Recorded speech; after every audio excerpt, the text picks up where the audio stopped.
Halo, assalamualaikum warahmatullahi wabarakatuh. Salam sejahtera untuk kita semua. Baik, pada kesempatan kali ini saya akan memberikan tanggapan ataupun juga pendapat opini pribadi ya terkait dengan hingar-bingarnya apa hingar-bingarnya pencalonan presiden 2024.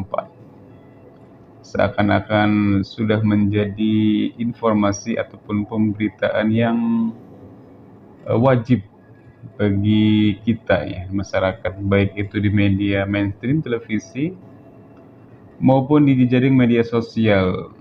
Nampaknya perang kata-kata dan juga eh, apa ya, pokoknya sudah dimulailah, apalagi terkait dengan eh, meretaknya ya, merenggangnya hubungan antar kader di partai penguasa saat ini, yaitu PDIP, di mana satu faksi mendukung bahwa Puan menjadi sosok yang layak untuk dicalonkan menjadi presiden nanti. Namun di faksi sebelahnya justru menganggap bahwa representasi Jokowi adalah ada pada diri sosok Ganjar Pranowo gitu kan, yang dianggap sudah mewakili dan dianggap bisa melanjutkan estafet kepemimpinan dari Presiden Jokowi. Nah, terlepas dari itu, tentu publik juga tidak semua sama rata memandang bahwa hal yang menarik adalah dalam kontestasi Pilpres nanti itu adalah sosok Prabowo ataupun Prabowo, mohon maaf, Ganjar Pranowo ataupun kader-kader dari PDIP lainnya. Tapi saya di sini akan memberikan pendapat bahwa di luar sana ada kelompok yang justru berharap gitu kan, ingin menjegal gitu kan, atau mengkudeta lah bahasanya. Partai Demokrasi Indonesia atau PDIP Perjuangan ya, PDIP Perjuangan, mohon maaf. Publik di luar sana ada juga yang menginginkan bahwa jangan sampai PDIP ini memenangkan lagi dalam Pilpres ke depan. Kalau dia menang tentu hat-trick ya, istilah dalam sepak bola itu hat-trick, karena dia sudah 3 kali kalau menang nanti berarti dia 3 kali menjuarai kontestasi politik nasional kali ini.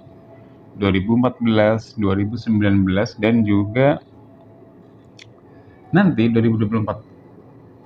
Tapi saya kadang bertanya, ada beberapa selentingan juga ya.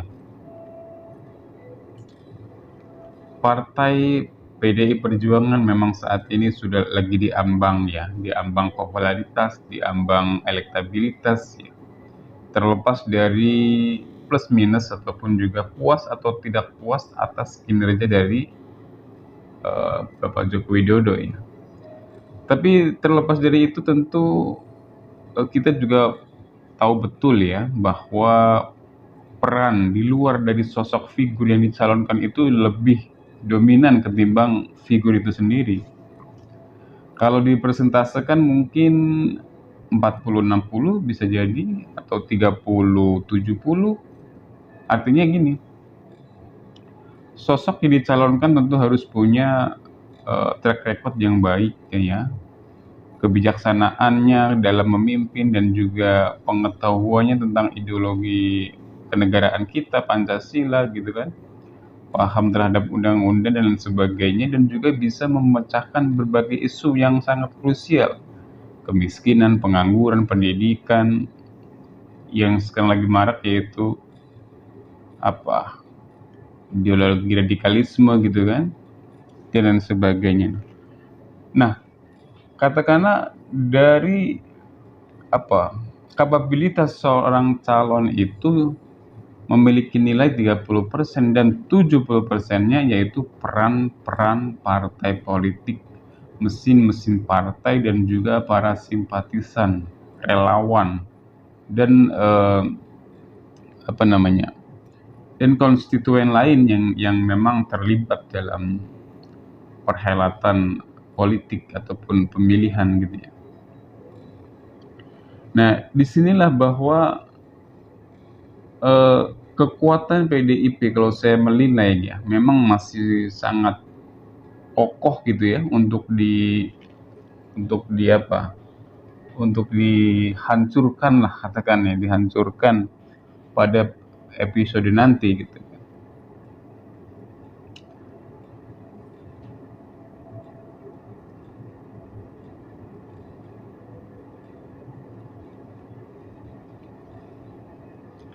Lantas kira-kira dalam hemat teman-teman ada nggak peluang PDIP terkalahkan lagi, terkalahkan pada Pilpres mendatang? Kalau saya jawabannya cukup berat, cukup berat. eh, tapi memang banyak sudut ya, banyak perspektif dan juga dengan kompleksitasnya tersendiri ya. Pendapat saya ini bisa jadi bukan sesuatu yang harus diamini ya. Tapi memang namanya politik itu kan selalu sifatnya cair dan dinamis. Ada berbagai kemungkinan ke depannya. Hari ini mungkin A, tapi lusa bisa lain gitu ya. Tergantung bagaimana situasi dan keadaan yang mempengaruhi peta tersebut, pada politik tersebut. Namun jika pertanyaannya demikian, bagaimana caranya menumbangkan ataupun juga mengalahkan PDI Perjuangan pada Pilpres 2024 nanti? Jawabannya tentu kompleks. Di antaranya kalau saya menilai yaitu pertama, jawabannya dari PDIP sendiri. Kenapa PDIP bisa menumbangkan diri sendirinya? Nah, saat ini kan kita sudah melihat bahwa perseteruan ya antara internal di PDIP sudah dimulai sejak tahun lalu, ketika Ganjar dan partisipannya mulai gerakan-gerakan dukungan terhadap sosok gubernur saat ini gitu, Pak Ganjar ini.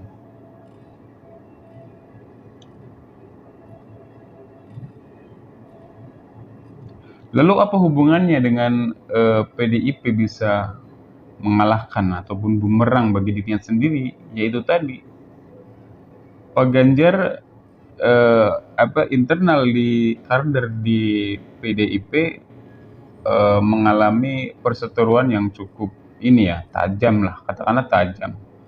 Karena Pak Ganjar sendiri merupakan kader PDIP yang juga saya cukup loyal ya. Dan juga dari internal partai sendiri mengharapkan, bukan internal partai ya, pemimpin partainya sendiri menginginkan Puan Maharani sebagai penerus dari Pak Jokowi gitu. Nah, perseteruan antara kubu faksi dan Ganjar Pranowo dan Puan Maharani ini sampai hari ini juga masih hangat gitu kan. Masih saling sindir menyindir, bahkan sudah mulai pada tahap elit-elit yang melakukan perang opini gitu kan, untuk menggiring bahwa Ganjar ataupun Puan adalah sosok yang tepat untuk PDIP Perjuangan untuk menggelar pesta demokrasi nanti agar dapat memenangi kontestasi. Namun kalau dalam hemat saya, kalau misalnya PDIP katakanlah susah diatur dalam artian gini ya, memang partai mempunyai hak prerogatif untuk menentukan pasangan calonnya gitu kan, kandidatnya. Tapi tentu partai yang bijak tentu bisa melihat bagaimana kader-kader di bawahnya ini terhadap siapa dia mencondongkan pilihannya gitu, Puan atau Ganjar Pranowo. Kalau kita lihat dari saat ini, popularitas maupun elektabilitas Ganjar Pranowo dibandingkan dengan Puan Maharani, tentu lebih unggul Pak Ganjar Pranowo. Nah, kalau ternyata itu disepelekan, disampingkan, lalu PDIP memilih Puan Maharani yang sampai saat ini elektabilitasnya juga rendah dibanding Ganjar Pranowo, popularitas juga demikian, dan Puan Maharani popularitasnya naik hanya ketika menjadi, kalau dalam pandangan saya, menjadi ketua DPR. Ya. Memang sejak dulu memang sudah dibangun, sudah dikader bahwa Puan Maharani ini untuk meneruskan estafet kepemimpinan Presiden Jokowi, pun demikian di PDIP. Namun karena dengan karakteristik dan karakter kepribadian kepemimpinan orang itu berbeda-beda, dan kita lihat bahwa publik mungkin mengenal Ganjar Pranowo, Ridwan Kamil, dan Anies Baswedan adalah figur yang sangat diterima oleh masyarakat gitu kan, terlepas dari apapun itu partainya gitu. Nah, ada nggak di situ Puan Maharani? Nggak ada kan. Masih mending Mbak Risma mungkin ya, kalau secara popularitas dan elektabilitas. Mbak Risma, ya kan, yang sekarang jadi Mensos, Tri Risma Maharani ya. Gitu.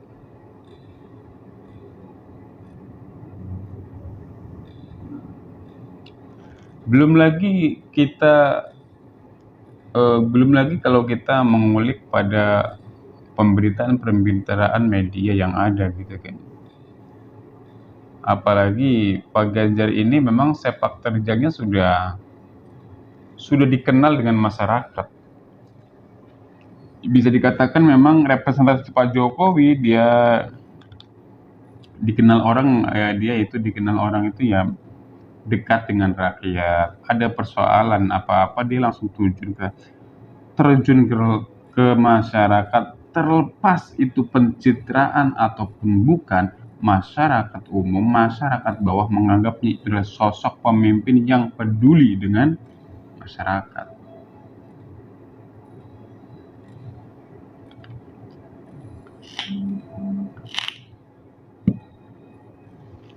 Nah, memang akhir-akhir ini Puan Maharani juga polanya ke arah situ. Waktu dia berkunjung kemana itu saya lupa ya. Dia sudah berbaur dengan masyarakat, tapi tentu untuk mengalahkan elektabilitas Pak Ganjar butuh kerja-kerja yang banyak gitu kan. Itu dalam hemat saya. Sendiri lagi ini di FedEx katanya. Di FedEx. Di FedEx sini. Iya, udah balik. Belum. Ya makanya bos ini kan semua udah pulang gimana? Udah. Ngopi-ngopi tuh, ada kopi tuh. Mana? Tuh situ. Ini kopinya, gulanya tuh. Nih. Hah? Tuh. Serius, ambil aja. Oh, ya udah ambil gelas.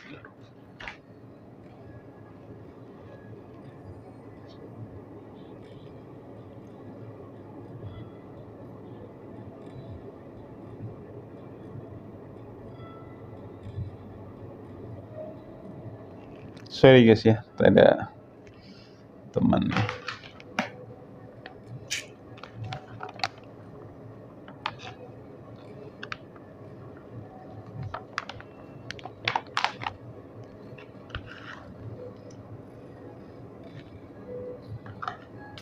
sponsori oleh Kopi Lampung.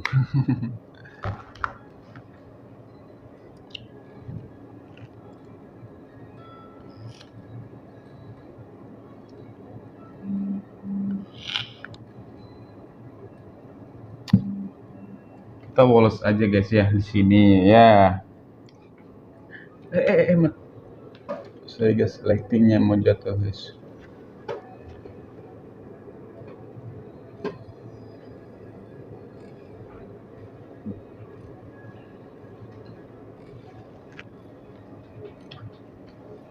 Lagi bikin konten nih. Lagi bikin konten. Ya langsung lanjut aja bang. Nih, nggak apa-apa lah. Dibuka aja nggak apa-apa. Belum. Buka aja nggak apa-apa.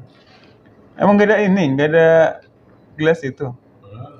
Di sana nggak ada. Sobek aja. Gula tuh di toples. Masih ada kan? Di atas juga ada. Lampung. Ini ada. Punya sini dari Mbak Desi marketing. Dia kan bisnis itu bang, bisnis coffee shop. Kira sendok, kemanisan gitu.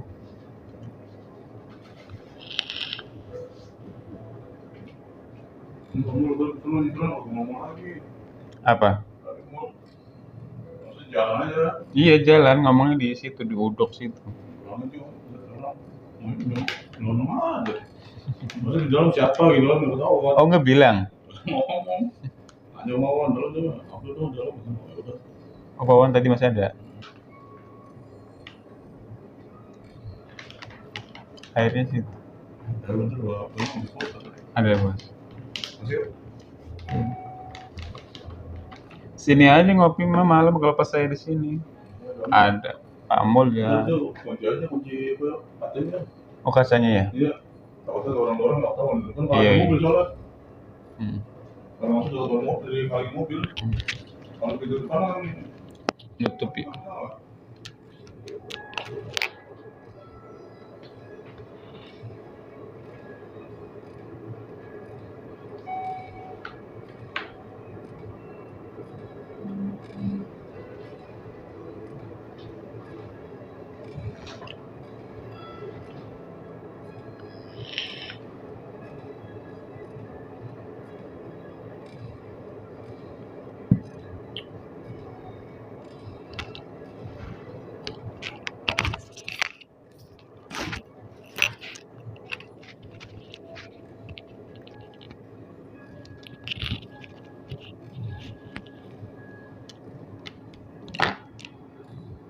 Ya begitu ya. Kalau ingin ada beberapa kemungkinan PDIP bisa katakanlah terkalahkan pada Pilpres nanti, yaitu pertama oleh sikapnya sendiri, ketika menentukan calon presiden yang dipilih harus benar-benar cermat. Harus benar-benar cermat agar ya tentu yang pro yang kontra dengan PDI ya berharap bahwa ada kesalahan gitu kan ketika memilih calon presiden gitu. Karena sudah terbukti ya di media juga bahwa Ganjar ini banyak yang ngelirik gitu kan. Tapi tentu itu akan menjadi pertimbangan yang sangat ekstrim lah, radikal bagi PDIP kalau sampai harus melepas Ganjar Pranowo ke partai lain gitu kan. Namanya politik ya kan.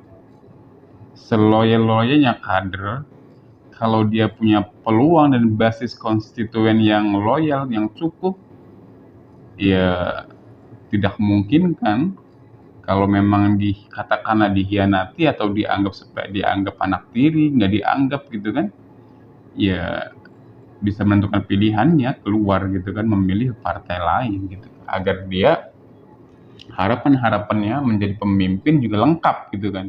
Dari pemilihan dari wali kota, gubernur, dan tentu sekarang ada kesempatan bagi Ganjar untuk maju gitu kan, agar cita-citanya yang belum tersampaikan ketika menjadi wali kota, gubernur, dan menjadi presiden bisa lebih mudah diwujudkan gitu kan. Ya tentu itu urusan elit-elit sana gitu. Nah, selanjutnya yang ingin saya sampaikan ada kemungkinan lain PDIP bisa dapat dikalahkan itu ya dengan eksternalnya ya, ataupun juga rival-rival lainnya gitu kan. Khususnya oposisi ya, kelompok oposisi, PKS, Demokrat, ya yang di luar pemerintah. Ya dua partai itu harus benar-benar kerja keras agar bisa melahirkan kandidat ataupun calon presiden seenggaknya selevel lah dengan calon-calon yang bakal kemungkinan diusung oleh PDIP, Puan Maharani ataupun Ganjar Pranowo gitu kan. Tapi kita ambil Ganjar Pranowo lah yang lebih unggul ya kan. Karena kita itu tadi, Ganjar Pranowo kader PDIP dan punya pengalaman yang cukup, elektabilitas juga bagus, popularitas juga cukup dikenal gitu, timbang Mbak Puan. Nah, ada nggak calon ataupun kader-kader PKS, Demokrat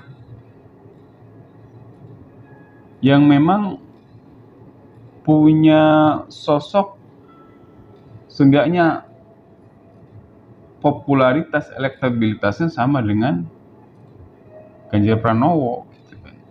Nah, kalau belum ada, tentu kedua partai oposisi ini harus benar-benar ekstra mengusungnya gitu. Kalau memang niat untuk menumbangkan PDIP, bukan niat mungkin iya, tapi berani nggak, bisa nggak gitu kan. Kalau mau niatnya diwujudkan gitu kan, bukan hanya sebatas koar-koar sebagai oposisi menentang kebijakan-kebijakan yang dianggap tidak pro rakyat gitu kan, ya itu politis gitu kan. Masyarakat menengah sudah paham itu hanya permainan opini gitu kan. Tapi bagaimana penentangan apapun opini-opini itu langsung pada tataran praktisnya, jangan hanya koar-koar, membantah ini itu, tapi eksekusinya nggak ada. Itu justru seperti apa ya? Ya berat lah. Kalau masih kayak gitu ngalahin PDIP berat banget. Berat banget. Sekarang sekarang oposisi punya kader siapa? Dari PKS siapa? Yang baru kedengaran ya ini ya, apa namanya, pembina partai apa istilahnya? Habib siapa tuh saya lupa ya. Al-Jufri gitu kalau nggak salah. Kalau Demokrat ya AHY. Mentok-mentok AHY, siapa lagi? Nggak ada. Memang kalau menurut saya AHY juga merupakan sosok yang figur ya, sekalipun memang lahir dari terah ini gitu, dinasti Demokrat Pak SBY. Tapi wajar lah sebagai seseorang, sebagai pendiri dan juga ya ketua Partai Demokrat Pak SBY, wajar mendelegasikan kepemimpinannya kepada anaknya gitu kan. Selama anaknya itu mampu, jangan memaksakan gitu kan. Hanya saja ini tadi Demokrat kurang apa ya? Kalau saya tidak dipoles-poles gitu kan. Nggak ada gebrakan kegiatan apapun yang dilakukan oleh Demokrat gitu kan, yang bisa membuat publik wah gitu. Paling ya yang rame-rame kemarin itu tentang rompi ini ya, anti peluru ketika olahraga itu. ya kan nggak ada ini, nggak ada esensinya, nggak kena gitu kan, sebagai untuk membalas apa sih, untuk menandingi lah, untuk menandingi PDIP. Berat sekali. Ada nggak Demokrat ini punya kader ataupun simpatisan seperti Pak Jokowi yang sekarang berubah menjadi loyalis Ganjaris itu? Ada nggak? Nah, maksud saya begini, kalau memang oposisi itu niat untuk menghancurkan, katakanlah menghancurkan dinasti kekuasaan PDIP, harus berani. Pola-pola yang dilakukan oleh PDIP ya nggak apa-apa diduplikat.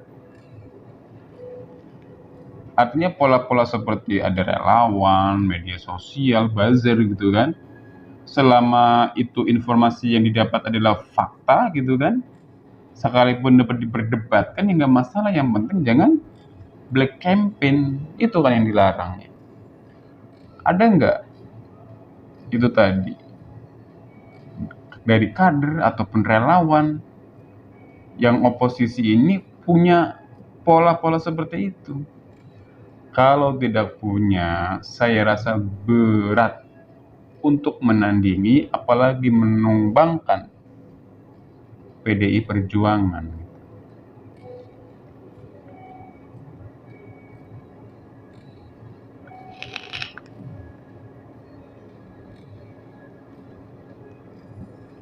Nggak ada kan?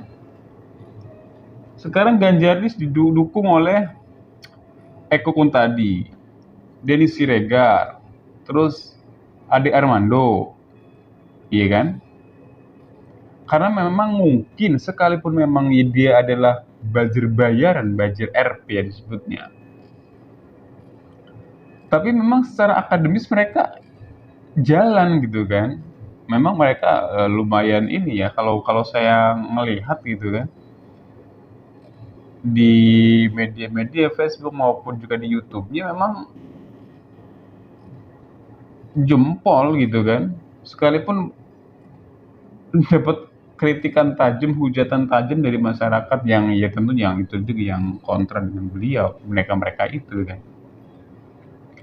Ya wajar, tapi yang mereka sampaikan itu sudah, menurut saya sudah sesuai gitu, tidak melakukan black campaign.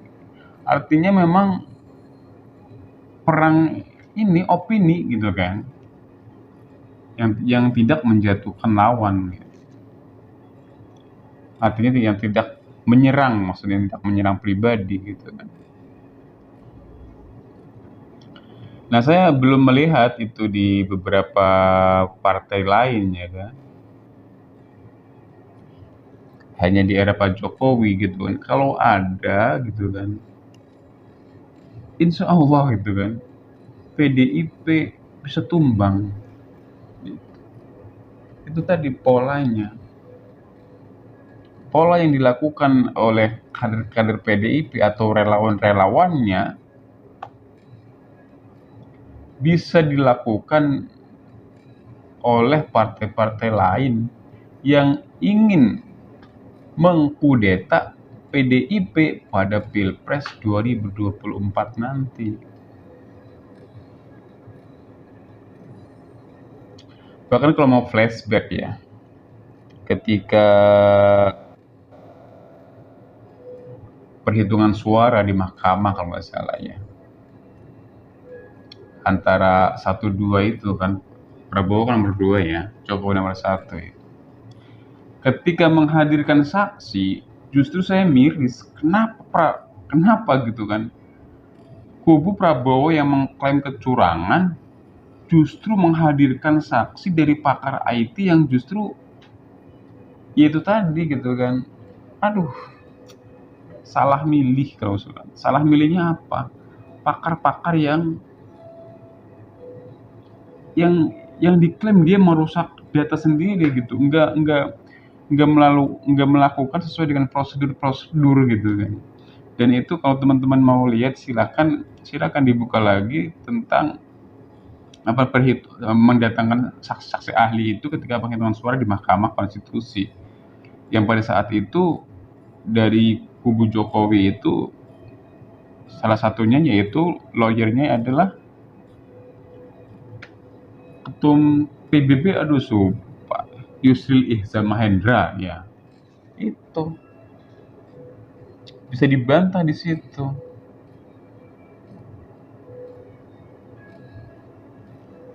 Nah, oposisi lemah di situ. Harus memahami bagaimana jalannya ini nih, sesuai dengan memahami SOP lah. Kalau misalnya ada pemilihan dikatakan curang itu bagaimana. Lalu bukti yang valid dan otentik itu kertas KWK berapa, KWK berapa, saya kurang gitu. Nah gitu kan. Nah itu harus dipahami prosedurnya dan menghadirkan pakar yang benar-benar pakar gitu. Kalau IT ada penemuan IT yang menyimpang, pakar IT-nya murni, jangan pakar IT yang punya kegiatan embel-embel lain gitu. Sekalipun mungkin diakui di dunia luar gitu, di tempat pernah kerja di dunia luar gitu. Tapi tidak. Di publik ini juga sudah banyak orang-orang pintar. Makanya teman-teman dari oposisi harus peka dengan kader-kader Indonesia ataupun bangsa-bangsa Indonesia yang memang punya kredibilitas bagus di salah satu bidang.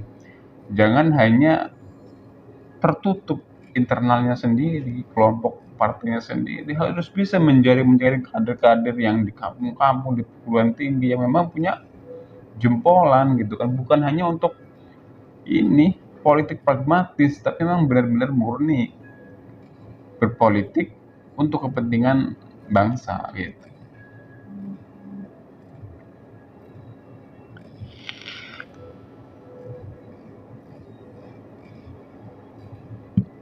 Itu tadi ya. Apakah bisa pola-pola yang dilakukan PDIP itu dilakukan oleh partai oposisi? Kalau tidak mau sama dengan pola itu, cari pola yang lebih elegan dan lebih berdampak lebih luas ya. Tapi saya rasa untuk era saat ini model pola-pola yang kayak gitu yang dilakukan. Eko pun tadi, Edi Siregar, ya teman-teman mungkin sudah tahu lah bagaimana mereka begitu vokalnya di depan layar YouTube ya gitu, membela apapun yang terjadi dengan Presiden Jokowi gitu kan. Semua serangan-serangannya dibantah dengan opini dan data gitu kan. Terlepas datanya itu valid atau bukan valid atau tidak, mereka datanya valid, tapi sumbernya dari mana juga dipertanggungjawabkan gitu, bisa dipertanggungjawabkan. Bukan asal lah artinya gitu kan, bukan hanya opini pribadi pure beda, tapi dibarengi dengan data-data.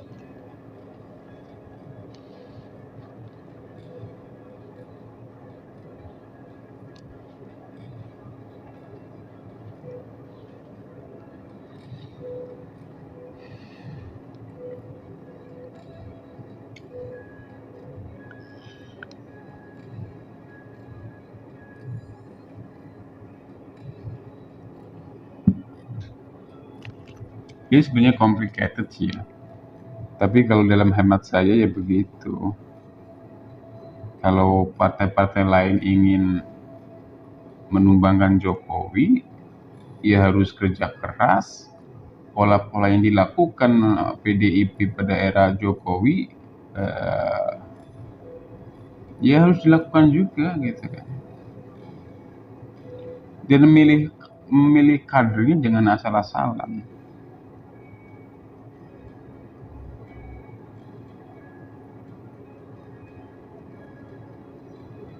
Harus punya track record bagus di media sosial, dia bagaimana, secara komunikasi dia bagaimana, secara akademisnya di posisi apa. Lah lihat coba relawan-relawan ataupun juga ya yang membela Pak Jokowi, itu tadi yang saya sebutkan itu Pak Ade Armando, akademisi UI, luar biasa kan. Eko pun tadi, Denny Siregar, berapa coba mereka bikin buku tentang Jokowi, ataupun tentang opini-opini mereka yang menepis dengan menepis tuduhan-tuduhan yang dialamatkan kepada Jokowi.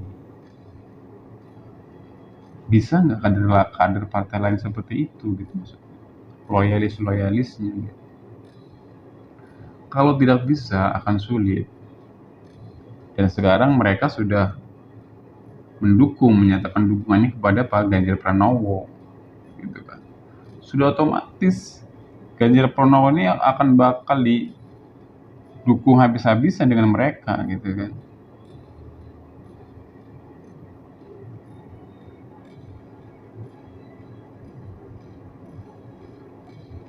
Bahkan sekalipun bertentangan dengan kader partai sendiri ataupun petinggi partai PDIP Perjuangan sendiri gitu.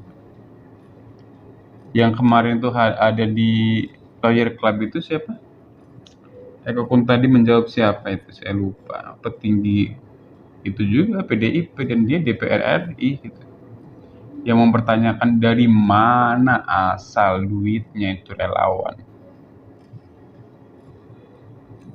Ya sebenarnya hal yang kayak gitu saya pribadi ya awam politik juga nggak harus dilakukan. Ya tahulah banyak kolega-kolega atau investor. Iya jangankan untuk tingkat nasional, tingkat kota saja banyak kan istilahnya pengusaha-pengusaha yang apa ya berjudi atau apa istilahnya saya tidak tahu. Artinya memang mendukung lah gitu kan pengusaha ini punya kolega calon ini ya tentu entah itu prosesnya pinjam meminjam atau memang tulus ya itu di belakang layar tapi yang pasti ada gitu kan ya itu nggak harus dipertanyakan lagi gitu itu sudah menjadi rahasia publik.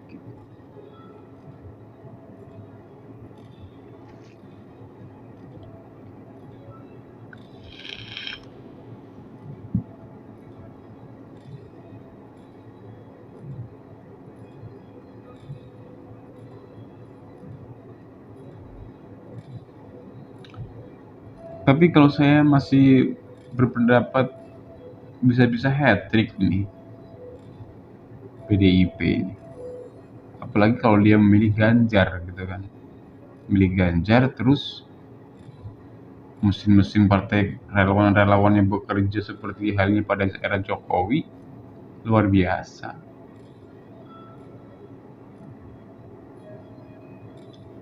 Sekalipun dihadapkan dengan Pak Anies Baswedan gitu kan. Juga Pak Prabowo.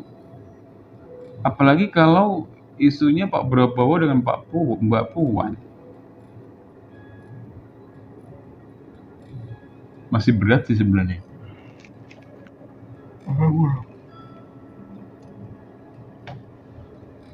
Masih berat.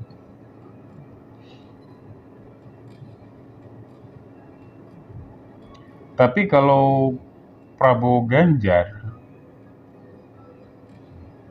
solid banget. Kalau saya itu ya melihatnya kalau Prabowo Ganjar luar biasa itu. Tapi mau nggak PDIP-nya jadi wakil gitu doang gitu. Tapi kalau feeling saya kuat kalau Prabowo Ganjar gitu ya. Itu kuat banget kayaknya. Menang telak lah gitu.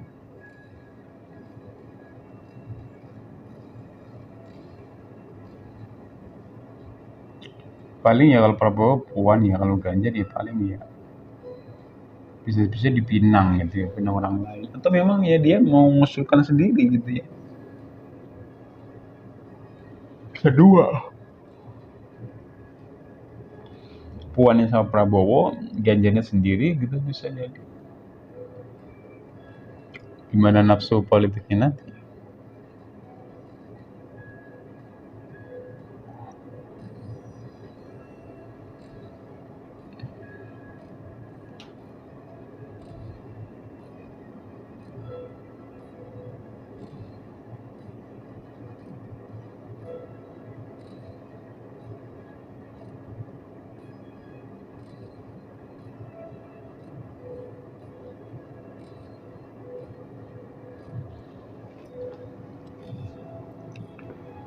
Terus sekarang kita lari kepada capres-capres yang muncul saat ini ya. Ya nggak jauh dari tiga kepala daerah yang tadi saya sebutkan ya, Pak Ganjar, Pak Ridwan Kamil, Pak Anies Baswedan. Pak RK memang lagi turun ya, jarang diekspos lagi gitu kan dengan di media. Paling dia mentok-mentok kalaupun ada yang minang paling wakil ya. Tapi kalau Pak Anies ini sudah banyak mendapat dukungannya ya, nggak jauh beda dengan Pak Ganjar. Cuman itu lagi, kalau saya melihat ketika Pak Anies maju dalam kontestasi Pilpres nanti dan dukungannya itu datang dari kalangan apa namanya? Ya, katakanlah Islam ya. Jangan diartikan Islamofobia ya.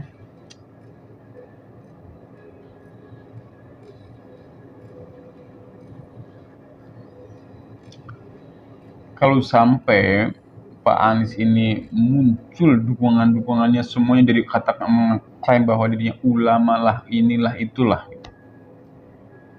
polarisasi akan semakin runcing. Sama seperti hanya dengan era sebelumnya, 19 itu.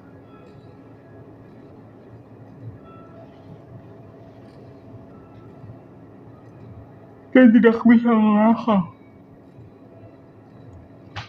bisa mengalahkan Ganjar, misalnya Ganjar maju dan berhadapan dengan Pak Anies. Kalau yang dipakai polanya seperti ketika zamannya Pak Prabowo, Pak Aniesnya, politik identitas ya bahasanya, itu sangat berat ya. Memang kita mayoritas di Indonesia, tapi banyak yang tidak tidak menerima isu-isu kepemimpinan khilafah itu. Apalagi sekarang banyak yang nempel ke popularitas Pak Anies, mendukung Pak Anies atas nama ulama inilah itulah.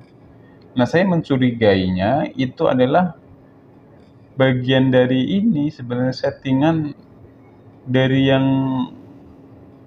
tidak menerima Anies sebagai presiden, bisa jadi seperti itu. Lalu dibuatlah sedemikian rupa agar Pak Anies ini memang sosok yang memang pro dengan radikalisme. Dukungan yang datang itu datang dari X, FPI, HTI, terorisme, napi teroris gitu kan. Kalau bisa orang-orang loyalis Pak Anies itu harus benar-benar ketat menyaringnya gitu kan. Jangan sembarangan deklarasi, jangan sembarangan menerima dukungan dari inilah itulah gitu kan.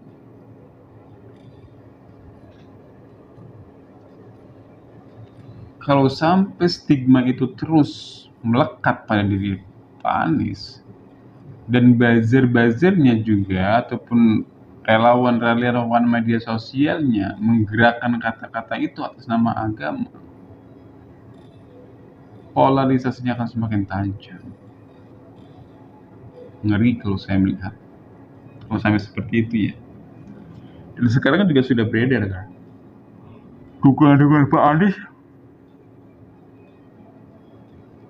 jadi sosok yang dari orang-orang yang ex ngurus FPI lah, HTI lah, napi terorisme lah.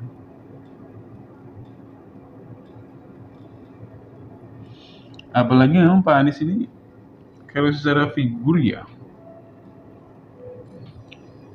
saya tahu Pak Anies ini sejak zaman kuliah ya. Kebetulan kuliah saya ini seperti ada hubungan erat gitu ya. Tempat kuliah saya ini ada hubungan erat dengan perguruan tinggi yang kala itu dipimpin oleh Pak Anies Baswedan, yaitu Paramadina. Teman-teman mungkin tahu lah perguruan tinggi mana yang seperti punya kaitan erat dengan Paramadina. Apalagi Paramadina ini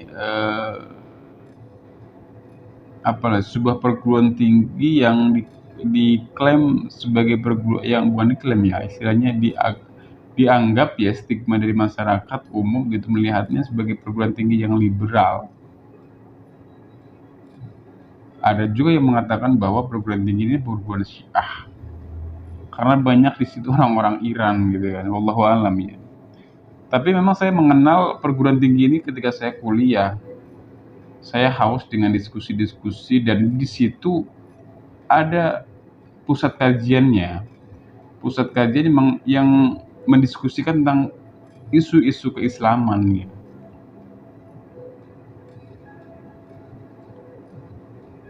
Dan saya pernah hadir di salah satu itu. Memang menghadirkan tokoh-tokoh yang cukup kredibel ya, akademisi yang bagus lah gitu kan. Dan gaya kepemimpinan Pak Anies ketika itu sebagai rektor memang jempolan gitu ya. Dia kalau bicara itu memang cukup berwibawa dan tersusun gitu begitu rapih, tidak ada jeda istilahnya a i u gitu, nggak ada. Beliau mengalir seperti cair begitu aja menjelaskan setiap persoalan yang dia menanggapinya gitu kan. Memang bagus secara komunikasi. Makanya saat ini ketika diserang ya Pak Anies itu ya orang yang kayak gagasan tapi minus kinerja lah bahasanya kayak gitu.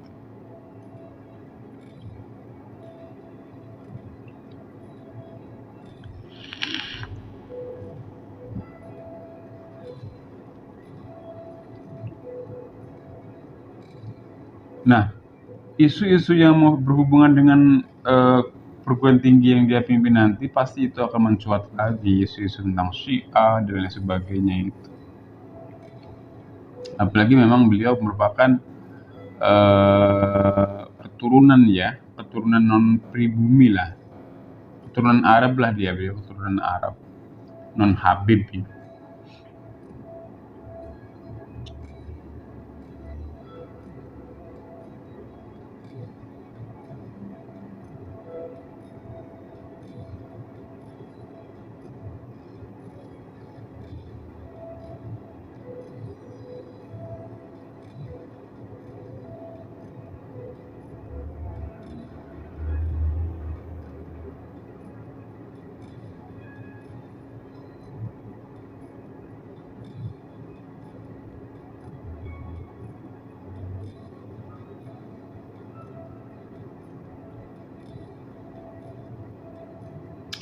Saya bikin kopi dulu guys ya.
Hmm.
Puxa, punya protein.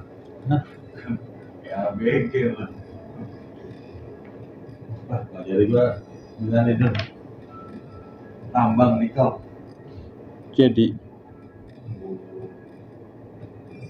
Baru berjalan lagi, baru berjalan.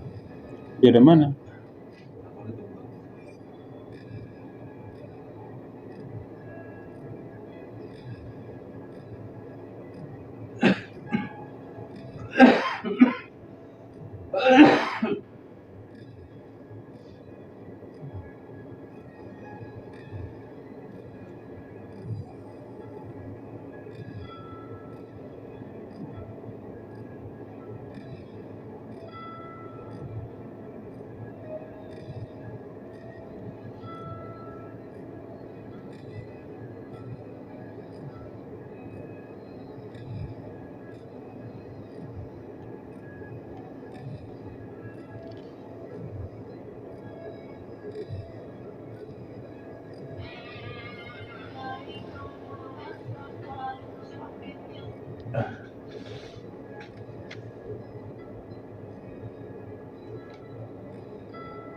Ada saldo kah?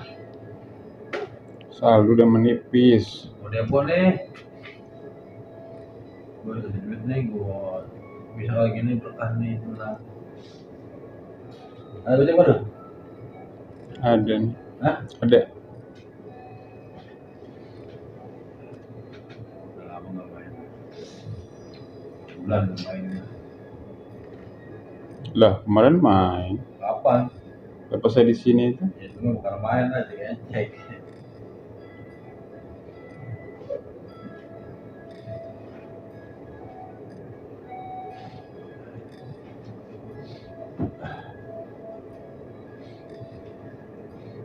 Aduh ya Allah. Kapan rekeningnya udah? Bentar.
Internet bisa nggak, Pak?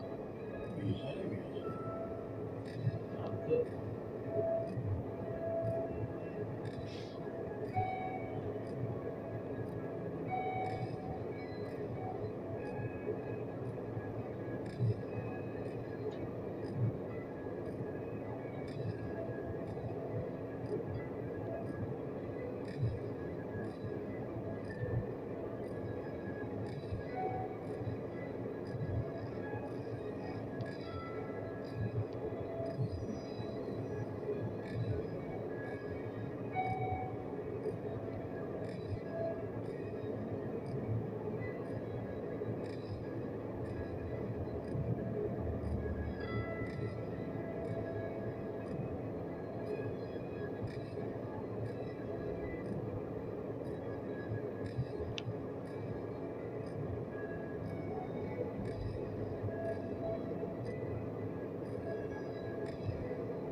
Udah bosku. Belum. Main sekarang. Iya, ya masukin dulu. Telurnya enak dong.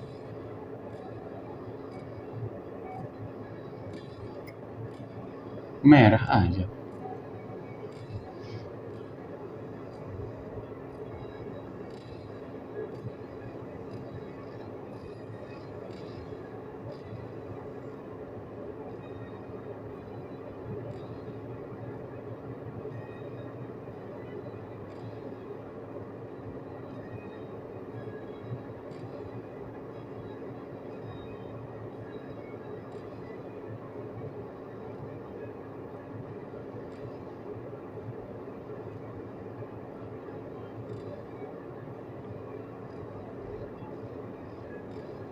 Boleh di.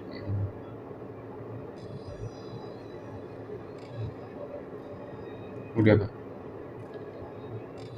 Udah. Ngapus nomor bank di mana ya? Bisa nggak Maksudnya? dihapus dari antrian ini ya? Dia lihat Oh ada. inbox. Oh inbox.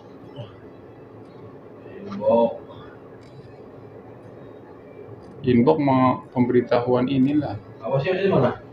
Ngapus rekening, nomor rekening orang. Oh, kayaknya nggak bisa dah. Bisa sih.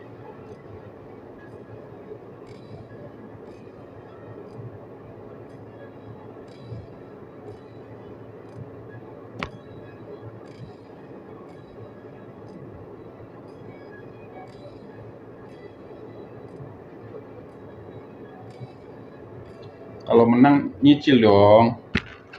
Kalau nggak sih di poin saya. Lu berapa Oke, lagi? hah?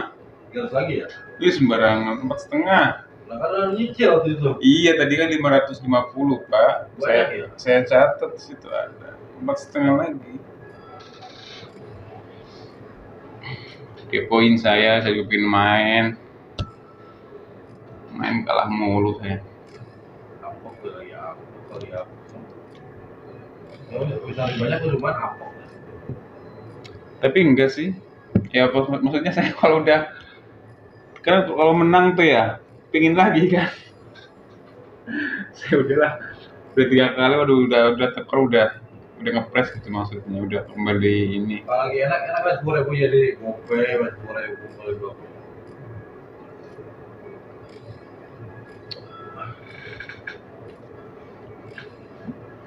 Ini kopi siapa Pak? Saya buka. Buka aja banyak kopi.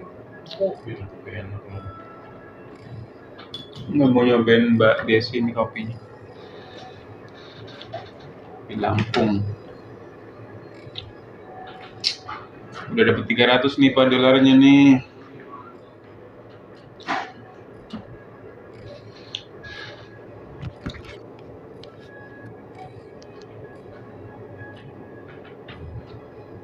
Iya, gue jadi di rantai.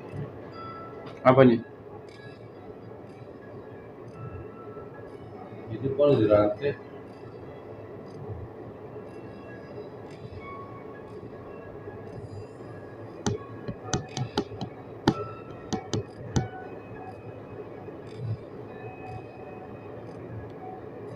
Saya belum makan nih mama.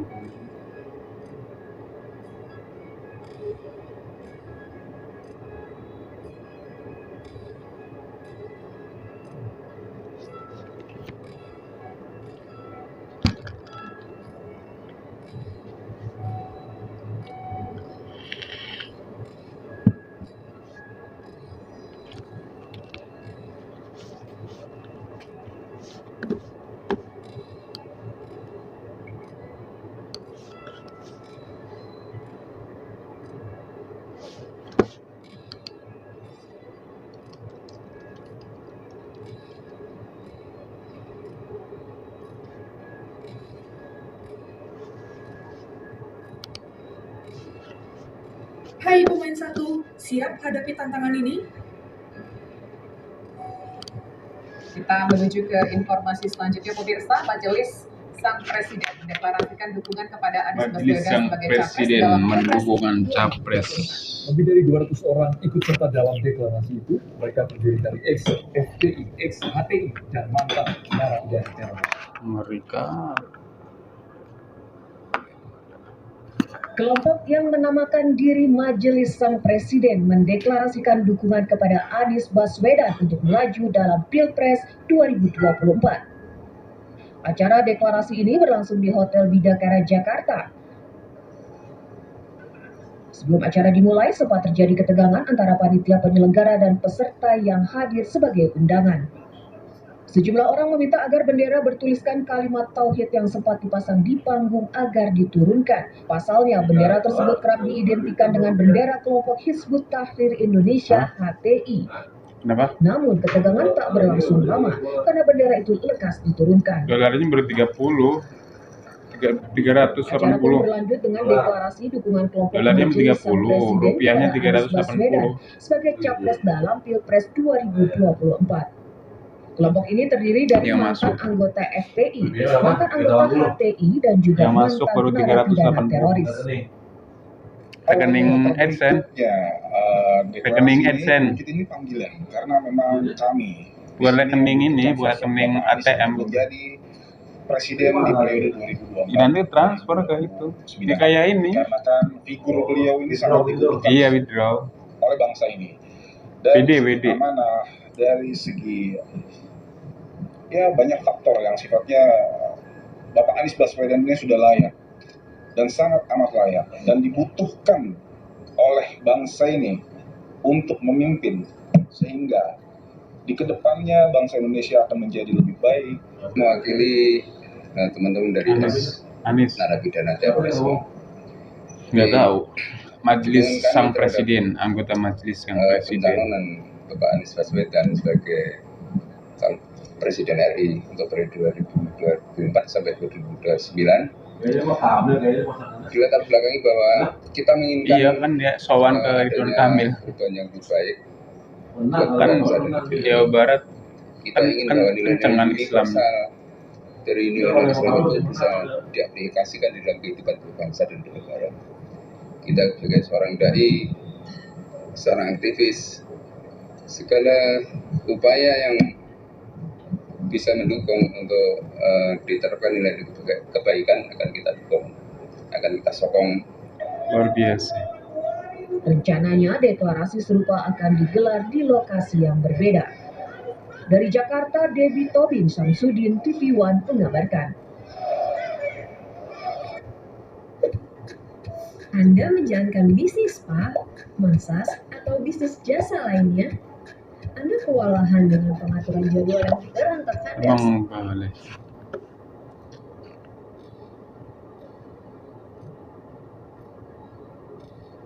Kita lanjutkan kembali ke kabar petang pemirsa. Saya ingin ke Mas Burhanuddin. Mas, kalau melihat skema dua pasangan yang ditawarkan oleh Bang Effendi tadi bahwa ada nama Puan Anies Baswedan dan juga Puan dengan Joko Widodo, akan seperti apa peluangnya? Apakah ini realistis atau bagaimana?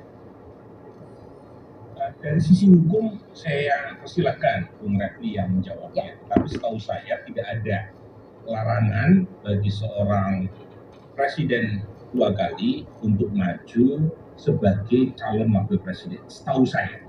Dan presidennya sudah pernah ada meskipun berada pada tingkatan yang rendah.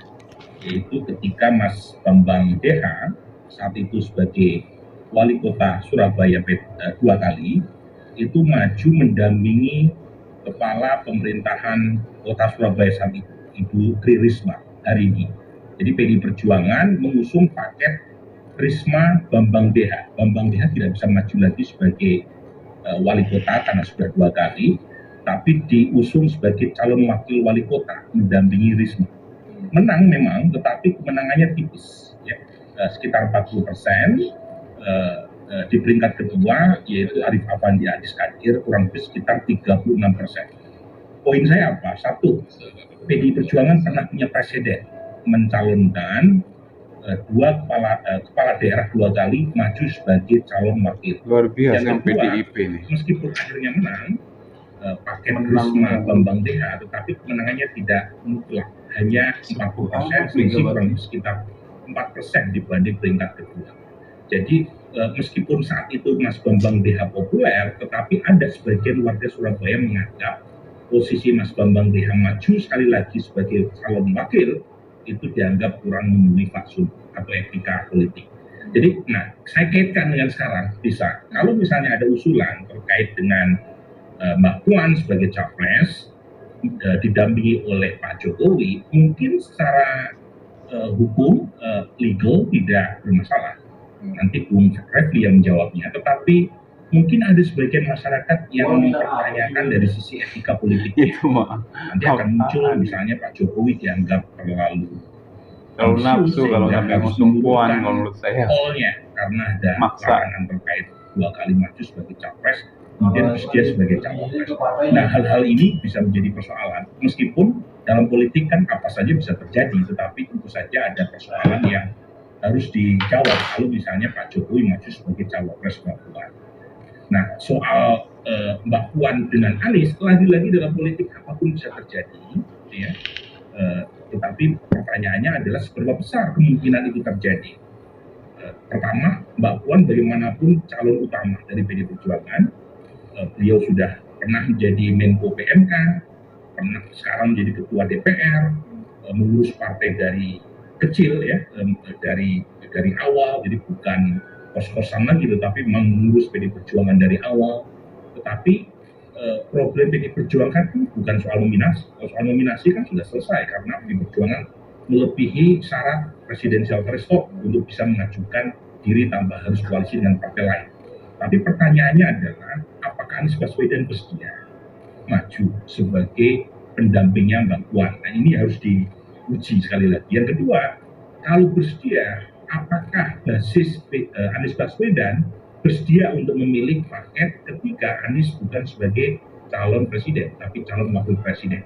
Nah, kita belum punya datanya untuk itu, tetapi sebagai sebuah tawaran politik, ya, diskusi politik, wacana politik, menurut saya apa yang disampaikan Bung Effendi ini ya patutlah kita diskusikan, patut kita berubah. Mas, tapi begini, kalau melihat dari hasil survei kan sejauh ini kalau dari survei nama Anies Baswedan itu secara elektabilitasnya dianggap lebih tinggi nih. Dari hitungan Mas Burhanuddin juga pernah rilis data tersebut. Itu pertanyaannya, apakah mau Anies Baswedan? Tapi kalau kita lihat kemarin keakraban dalam Formula E duduk berdampingan untuk berbarengan, apa yang mungkin bisa kita tangkap dari dua ini? Satu, survei Anies Baswedan lebih tinggi. Yang kedua, mereka tampak lebih akrab ketika Formula E. Apakah ada sesuatu yang bisa kita tangkap dari situ?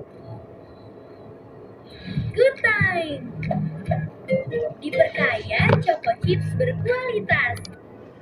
Ya, begini, Tisa ya, meskipun elektabilitas sementara ini Anies lebih tinggi, tetapi Anies kan bukan orang partai.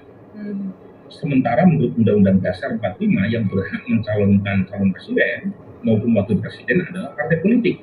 Jadi tiket atau boarding pass ada di tangan partai politik, bukan di tangan orang perorangan, bukan juga di tangan relawan. Ya. Ketua Projo bukan ya, tetapi di tangan partai politik. Nah, pada titik itu yang punya bargaining position sekarang adalah pemilik partai, itu satu. Yang kedua, mereka yang mungkin punya posisi tawar tinggi dari sisi elektabilitas meskipun bukan orang partai. Nah, sekarang tinggal negosiasi antara keduanya. Memang saya melihat ada keakraban dan keakraban antara Mbak Puan dengan Anies kan bukan kali ini saja, bukan pada saat Formula E saja ya, tapi pada beberapa momentum sebelumnya kan keduanya tidak terlihat ada antagonisme politik gitu ya, secara personal, meskipun mungkin basis pendukungnya berbeda.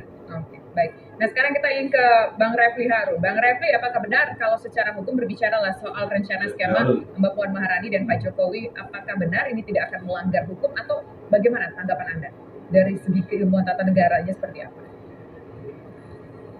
Iya, kalau kita bicara mengenai ketatanegaraan ini, memang ada hukum, ada rules, dan kemudian ada etik. Ya. Jadi ada rule of law dan rule of ethic. Secara hukum, ya, konstitusi kita memang membatasi masa jabatan itu 2 periode untuk yang terkait dengan satu posisi. Misalnya presiden 2 kali, wapres 2 kali. Dalam konteks ini misalnya Pak Jokowi tidak bisa mencalonkan diri sebagai presiden lagi. Pak JK yang sudah 2 kali wapres tidak bisa mengajukan diri sebagai wapres lagi. Tapi yang lainnya bisa, termasuk Pak SBY juga tidak bisa untuk presiden. Nah, itu dari sisi rule of law-nya ya, dari sisi aturannya. Tapi dari sisi rule of etiknya, etika itu kan soal kepantasan, soal rasa kita enak, tidak enak, dan lain sebagainya. Dari sisi etika, dari tadi Burhanuddin mengatakan fatsun politik, rasanya kan tidak elok kalau tiba-tiba seorang presiden yang sudah 2 periode diharapkan meninggalkan legacy yang baik, tiba-tiba turun gelanggang lagi untuk menjabat sebagai wakil presiden. Ya, walaupun dalam politik mungkin demi strategi itu bisa saja dimungkinkan. Selain tadi ada contoh di Surabaya, ada juga contoh beberapa tempat lain di Sampang misalnya. Itu soal yang terkait dengan Puan Joko Widodo. Jadi tidak boleh dibalik ya. Nah, kalau soal Puan dan Anies atau Anies dan Puan, kan ini bukan soal hukum tata negara tentunya, tetapi ya problem yang ingin saya soroti dari sisi hukum tata negaranya adalah ini adalah problem yang namanya presidential threshold. Anies tidak punya kemewahan selain bukan berasal dari partai politik. Partai politik harus menguasai 20% kursi. 20% kursi itu hanya satu-satunya partai yang bisa mengajukan calon, itulah hanya PDIP dengan 128 kursi, karena minimal 115 kursi. Partai lain harus berkoalisi, misalnya katakanlah Nasdem pengen maju, orang menyebutnya Nasdem barangkali akan mendukung Anies Baswedan misal ya, maka kan Nasdem harus menggandeng misalnya kalau dia hanya butuh menggandeng satu, dia harus menggandeng partai besar seperti Golkar dan Gerindra. Tapi kalau di luar itu, dia harus menggandeng 2 partai atau mencapai 115 kursi. Nah, dalam konteks ini, Puan Maharani ada kemewahan karena dia sudah lolos presidensial threshold 20%. Anies tidak punya kemewahan, tetapi sebaliknya Anies dengan elektabilitas yang lebih tinggi dibandingkan Puan. Karena itu, ya nanti kita lihat bargaining positionnya seperti apa pada tahap akhir. Tapi yang harus kita syukuri adalah komunikasi Puan Anies atau Anies Puan ini paling tidak membuat politik kita lebih cair lah dibandingkan sebelumnya, di mana seolah-olah kanan kiri tengah ini menjadi sesuatu yang tidak bisa dikomunikasikan lagi. Oke, baik. Nanti kita akan jawab. Di sini ada beberapa isu, termasuk salah satu yang disoroti dari kedua narasumber sebelumnya, yaitu ada Mas Burhanuddin dan juga Bang Refli Harun, adalah soal etika politiknya. Nanti akan kita tanyakan bagaimana tanggapan Bang Effendi soal etika politiknya kalau seandainya Pak Jokowi bersedia disandingkan dengan Puan Maharani sebagai calon wakil presiden. Kami bahas saja berikut. Jadi masih bisa ya buat wakil ya. Poin yang cukup menarik dari tanggapan Jokowi dan juga tadi Bang Refli Harun. Tapi memang secara etik enggak ini juga, enggak elok. Jika memang nanti bersanding Mbak Puan dengan Pak Jokowi. Kemudian kalau Mbak Puan bersanding dengan Pak Anies Baswedan, apakah kira-kira akar rumput justru itu otaknya Pak, akan menerima hal ini dan apakah Pak Anies Baswedan etiknya itu. Silakan ditanggapi Bang. Ya, terima kasih Mas Burhan dan Prof. Refli Harun yang saya hormati. Analisa beliau saya kira itu kenyataan saat ini seperti itu. Untuk Mbak Puan dengan Mas Anies di internal pastilah banyak tantangan, kemudian di akar rumput dan seterusnya. Nah, namanya juga dua kutub yang dipersatukan dalam kepentingan politik, ya pastilah ada pro kontra ya di awal-awal. Nah, kalau Mbak Puan dengan Pak Jokowi ini sebenarnya kita melihat bagaimana sustainability yang untuk kesinambungan dari pembangunan yang sudah diawali dari 7-8 tahun yang lalu. Jadi program Nawacita yang belum kesampaian, kemudian revolusi mental yang juga terganggu oleh banyaknya pihak yang menggerogoti di sekitar istana ya. Jadi akhirnya kita ingin kembali meneruskan perjalanan Nawacita itu dengan dikawal juga oleh siapa yang mendahului yaitu Pak Jokowi. Saya kira nggak akan menurunkan derajat Pak Joko Widodo ya, sepanjang beliau memahami ini sebuah katakanlah kepanggilan untuk melanjutkan pengabdian dalam membangun bangsa. Tapi kalau diartikan sebagai panggung ini sebagai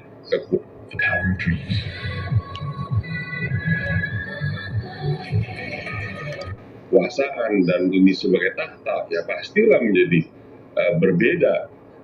cara menanggapinya. Ini kan kita harusnya tidak menjadikan diri kita sebagai raja. Kita kan hanya sebagai pelaku yang ada terminnya, ada waktunya. Saya pun di DPR kan ada waktunya.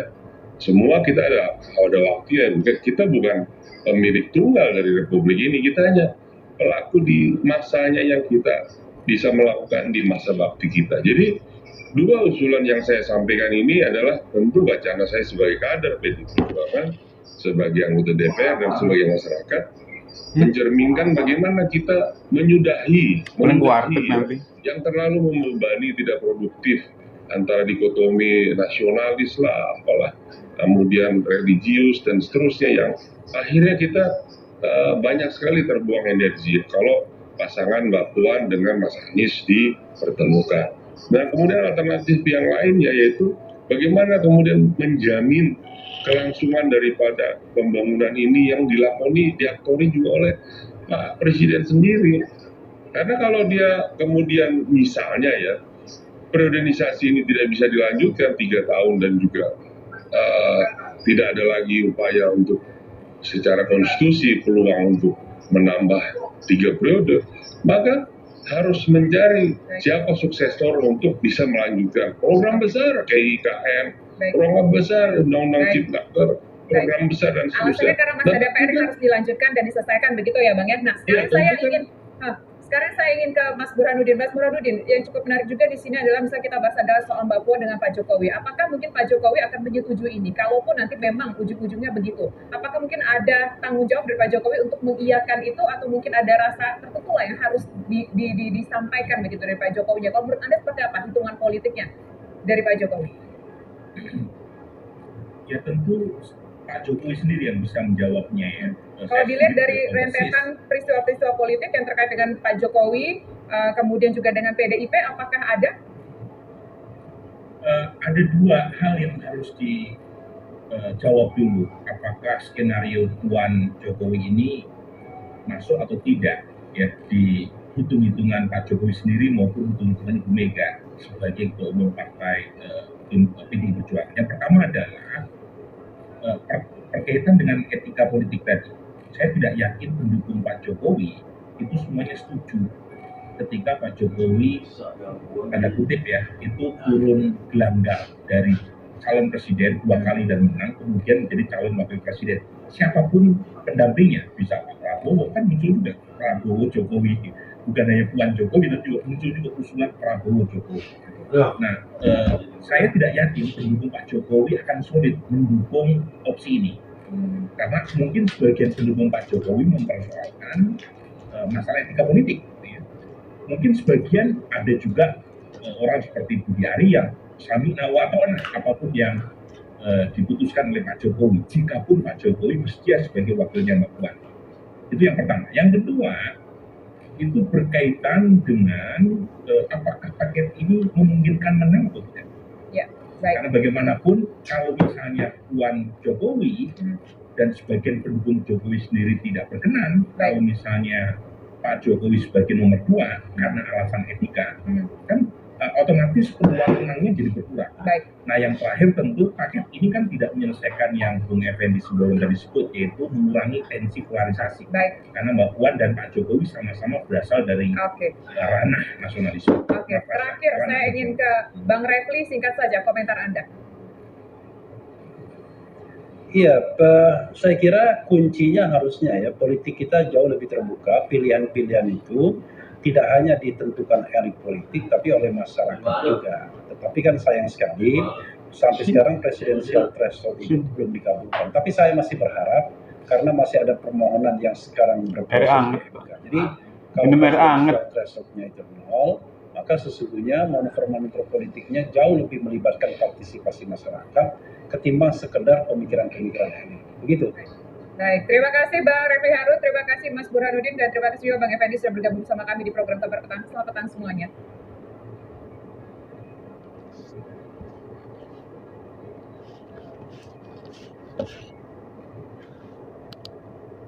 Mariwar Hobi Nawar. 10.000 ya? 10.000. Enggak. 1.000 ya? Gak kelar-kelar sampai ketemu in driver. Dia bebas ajuin penawaran dan milih tawaran yang paling pas.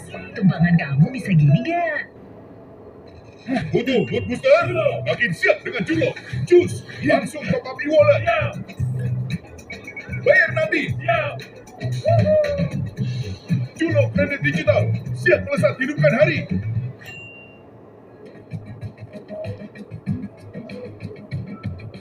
Selasa kemarin Presiden Joko Widodo bertemu dengan Megawati Soekarno Putri di Istana Negara. Pertemuan khusus itu dilakukan usai Presiden melantik Ketua Umum PDIP tersebut sebagai Ketua Dewan Pengarah Badan Pembinaan Ideologi Pancasila (BPIP) periode 2022-2027. Video pertemuan itu diunggah di akun Instagram Sekretaris Kabinet Pramono Anung. Tidak dijelaskan apa saja yang dibicarakan Megawati dan Jokowi. Meski begitu, pertemuan itu bisa dijadikan sebagai sinyal baik untuk meredam isu renggangnya hubungan Jokowi, PDIP, serta Megawati. Dan sore ini kebersamaan Jokowi dan Megawati berlanjut. Jokowi meresmikan Masjid At-Taufik di Sekolah PDI Perjuangan Lenteng Agung, Jakarta Selatan. Beredar kabar beberapa waktu belakangan ini hubungan Jokowi dan PDI Perjuangan serta Megawati diisukan renggang. Pemicunya adalah Ormas Projo selaku pendukung Jokowi di Pilpres lalu hadir di undangan Koalisi Indonesia Bersatu. Selain itu, Jokowi disebut-sebut mendukung sesama kader PDI Perjuangan yang juga Gubernur Jawa Tengah, Ganjar Pranowo, untuk maju dalam Pilpres 2024 di acara relawan Projo di Jawa Tengah. Padahal Megawati dan PDI Perjuangan sendiri belum menentukan sikap mengenai hal tersebut. Lantas, benarkah hubungan Jokowi dan Megawati renggang sebagaimana informasi yang mencuat akhir-akhir ini? Lalu, apakah pertemuan Jokowi dan Megawati menjadi sinyal positif keduanya dan bergandengan tangan di Pilpres 2024? Tim TV One mengabarkan. Anda masih ingat ketika acara digelar yaitu Rakernas dari Projo pada 21 Mei lalu. Kemudian Pak Jokowi mengatakan ojo ke susu dan ada kalimat-kalimat lainnya yang kemudian menjadi isu ataupun juga menjadi perdebatan. Nah, kabarnya kalimat-kalimat yang disampaikan oleh Pak Jokowi pada saat itu ini membuat hubungannya menjadi tidak harmonis, menjadi retak dengan Ibu Megawati. Tapi kalau kita lihat dalam gambar yang sudah kami suguhkan ke hadapan Anda saat Pak Presiden Jokowi dan juga Ibu Megawati bertemu di istana dalam agenda pelantikan pengurus PPIP kemarin, ini sepertinya harmonis baik-baik saja. Kemudian juga ditambah lagi ada pernyataan yang disampaikan oleh Pak Jokowi yang menggambarkan bagaimana kedekatan hubungan antara Ibu Megawati dengan dirinya pada sore tadi saat meresmikan Masjid At-Taufik. Nah, tapi sebelumnya nanti kita akan bahas mengenai bagaimana hubungan dari kedua sosok ini. Saya juga akan ajak Anda untuk bisa berkenalan dengan para narasumber yang akan membahas mengenai hal ini. Yang pertama ada Bung Immanuel Ebenezer, yaitu Bang Noel, selaku Ketua Joman atau Jokowi Mania. Selamat malam, Bang Noel. Baik, Bang Noel, selain Bang Noel, ini ada Kang Ujang Komarudin yang juga merupakan pengamat politik. Assalamualaikum warahmatullahi wabarakatuh. Selamat malam, Kang Ujang. Selamat malam, Mbak Putri. Dan juga sudah terhubung via daring dengan kita, yaitu Bang Deddy Sitorus, selaku politikus PDIP. Selamat malam, Bang Deddy. Malam, Mbak Putri, Kang Ujang, selamat malam semua. Baik, ramai memang membicarakan bagaimana sebenarnya hubungan antara kedua tokoh penting ini. Apalagi Kang Ujang juga menyebut-nyebut bahwa sebenarnya nggak harmonis, retak. Tapi Kang, ini ada sebuah pernyataan Pak Jokowi loh yang membuat sepertinya pendapat-pendapat itu bisa ditepis. Kita akan dengarkan terlebih dahulu bagaimana pernyataan Pak Jokowi. Ibu Mega itu seperti ibu saya sendiri. Saya sangat menghormati beliau, Ibu Mega. Dan hubungan anak dengan ibu ini itu hubungan batin. Saya sangat hormat pada beliau yang selalu penuh dengan rasa kepercayaan yang tidak pernah berubah. Kemudian kalau dalam perjalanan panjang kadang-kadang ada perbedaan antara anak dan ibu, yaitu wajar-wajar saja, biasa.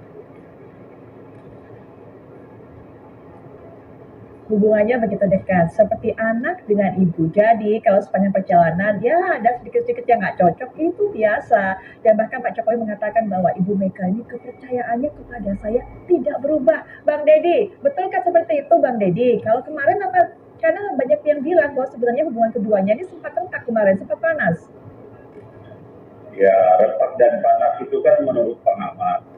Jadi seperti tetangga mendengar di dalam rumah sebelah tetangga itu kok kayak ada suara ya, piring jatuh atau apa gitu kan, dianggap suami istri sedang ribut, atau anak bapak, ibu anak sedang ribut gitu ya. Jadi orang tidak memahami karakter hubungan antara Ibu Mega dengan Pak Jokowi, karakter Ibu Mega sebagai seorang negarawan, sebagai seorang ketua partai, dan sebagai seorang ibu. Di sisi lain, Jokowi sebagai seorang presiden, sebagai seorang kader, dan sebagai seorang individu. Nah, saya kira tadi jelas dikatakan oleh Presiden bahwa beliau menganggap Ibu Mega sebagai ibu sendiri. Gitu. Dan Ibu Mega juga seperti pernyataan Pak Sekjen kemarin menyatakan Ibu Mega ketawa-ketawa ketika disebut bahwa di luar sudah ramai, seolah-olah ada keretakan gitu ya. Nah, padahal kita ingat, yang salah satu indikasi yang disebutkan orang kenapa retak ini itu sehingga melahirkan berbagai komentar dan manuver politik itu ketidakhadiran di acara pernikahan Pak Jokowi pada tanggal 26 Mei. Mereka tidak menyadari bahwa di dalam acara itu sudah ada 2 orang wakil dari DPP, kader PDI Perjuangan sudah ada 3 orang di situ, dan 1 orang mewakili DPP PDI Perjuangan, yaitu Bapak Yasona Lawli, Menkumham, salah satu ketua DPP Partai PDI Perjuangan, bidang hukum dan HAM. Ada senior-senior partai seperti Pak Cahyokumolo, ya, mantan sekjen, juga Pak Pramono Anung, Mensekap, mantan sekjen. Nah, sementara pengurus yang lain kita saat itu sedang disibukkan karena satu kegiatan yang sangat besar yang kita lakukan di Parkir Timur Senayan, yaitu Festival Kopi Tanah Air yang kita targetkan menembus rekor muri yang dilakukan pada tanggal 29. Jadi 3 hari sudah sesudah acara itu. Jadi bayangkan itu kemudian secara sepihak oleh pihak-pihak tertentu dianggap bukti keretakan akibat katanya kejadian yang di Magelang ya, pernyataan Pak Jokowi soal itu.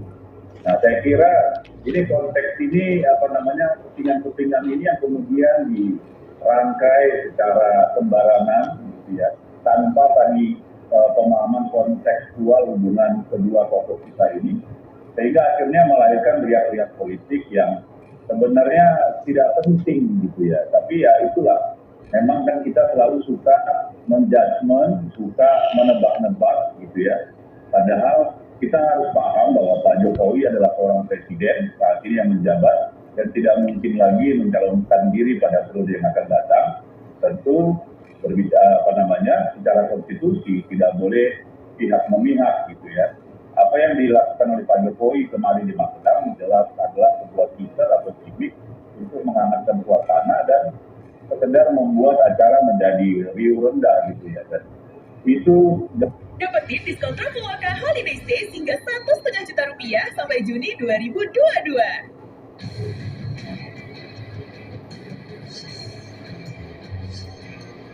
Jelas sekali spontanitas gitu. Jadi bukan sesuatu yang dirancang secara serius untuk katakanlah manuver politik gitu. Karena itu tidak mungkin dilakukan oleh Presiden Jokowi yang kita tahu saat itu.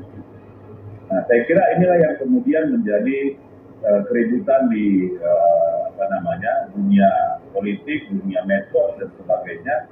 Tapi ya itulah dinamika saya kira ya. Tapi kita harus akui juga bahwa yang 100% namanya sama dan kebangun itu, saya kira Ibu Mega dan Pak Jokowi pada tujuan kita, ya, pada tujuan pemerintah, pada tujuan kita berbangsa bernegara.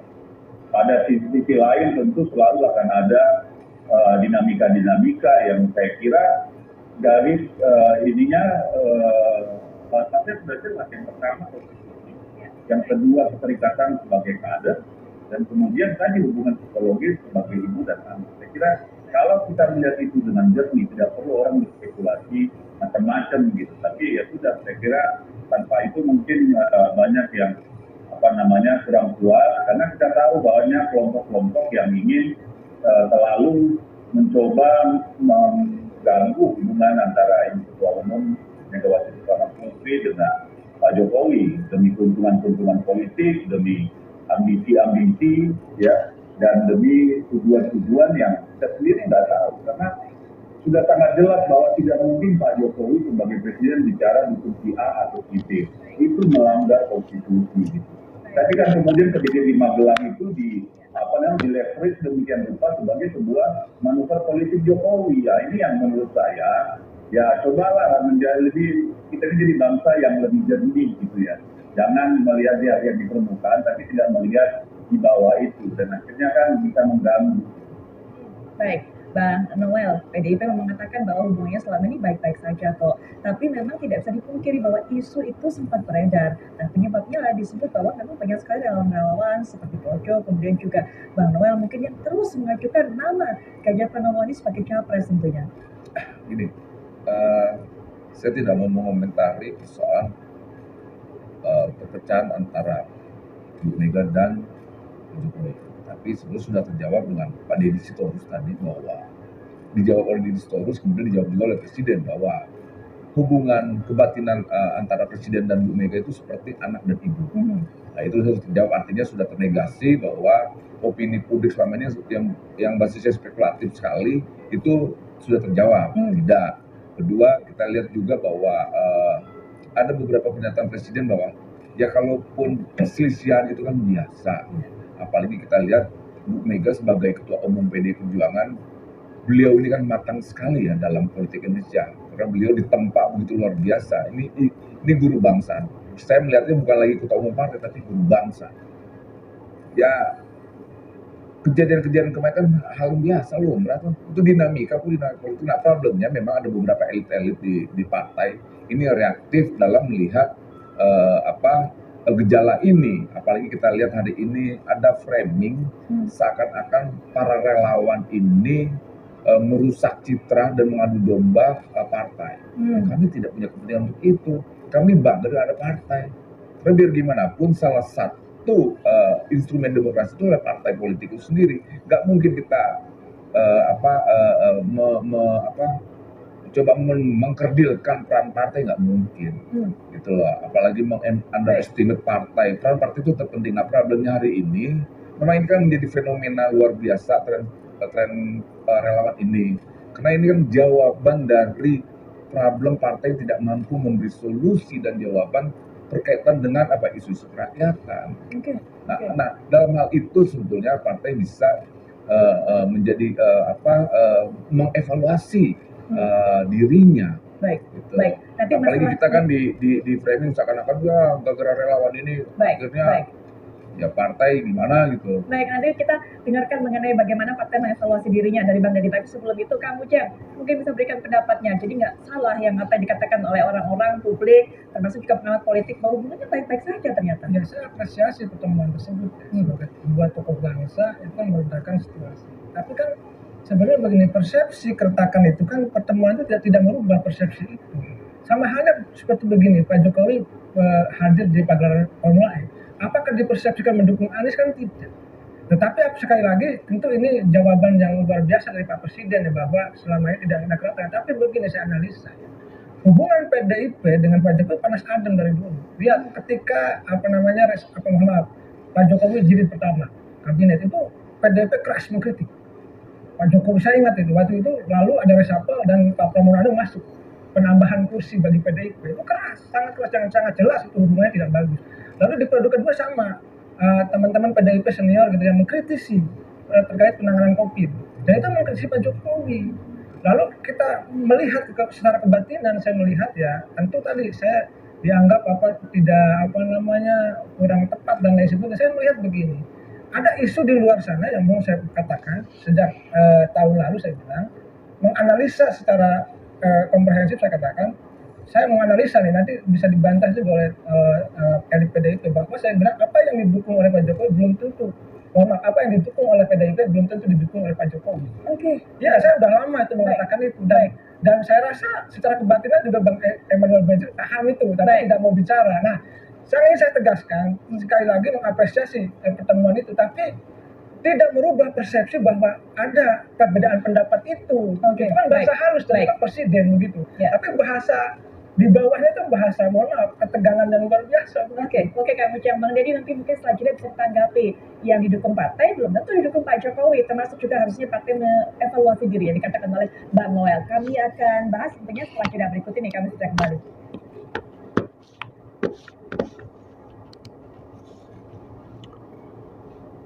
Ya, itu jadi perbincangan informasi terkait dengan keretakan yang ada di internal PDIP yang tadi saya bilang tadi ya, bahwa ada kemungkinan PDIP bisa tumbang katakanlah itu karena faktor faktor internalnya sendiri, dan faktor keduanya adalah bagaimana oposisi ini berani mengganyang ataupun melawan dengan pola-pola yang sama dilakukan dengan PDIP atau bahkan bisa lebih di atas itu gitu. Jangan sampai pola-pola yang dilakukan ini tidak bisa dilakukan oleh oposisi lainnya, maka PDIP bisa hat-trick pada Pilpres 2024 nanti. Terserah bagaimana teman-teman menilainya. Apabila teman-teman punya pendapat lain, silahkan tulis di kolom komentar. Jangan lupa dukung channel ini, subscribe, like, and share. Dan jika bermanfaat, semoga informasi ini terus bisa menambah wawasan kita tentang informasi, menambah literasi politik kita. Kurang lebihnya mohon maaf. Assalamualaikum warahmatullahi wabarakatuh. Salam sejahtera untuk kita semua.